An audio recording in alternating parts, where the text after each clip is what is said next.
બધી વાત ઠીક છે વિરાટ. આજ હોના મંદિર બોલાવવાનું કારણ શું છે હું તમને કારણ તો કહું પણ તમારા જમણા હાથના મને વચન આપો વિરાટ. વાત તો જણાવો પણ ક્યાં વાત જાણો પણ મારે તમારા જમણા હાથની જરૂર છે મારા વીર.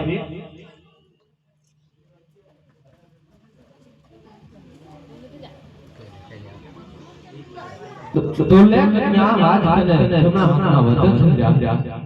હો મોટા ભાઈ વચન તો આપો છો પણ એટલું ધ્યાન રાખજો વિરાટ. વચન આપીને ફરી ના જતા. બલરામના પ્રાણ જાય રામ પણ વસન ના જાય ક્યાં. તો ભલે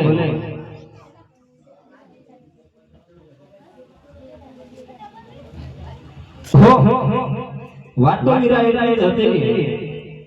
ભૂકંપના રાજા અજવલ અને હું એટલે કે દ્વારકાનો રાજા કૃષ્ણ અમે પણ વચને બંધાયા છીએ અને મેં અજવલ રાજાને વચન આપ્યું છે કે હું પોકરણગઢ અવતાર ધારણ કરીશ. તો તમારે પણ પોકરણ અવતાર ધારણ કરવાનું છે.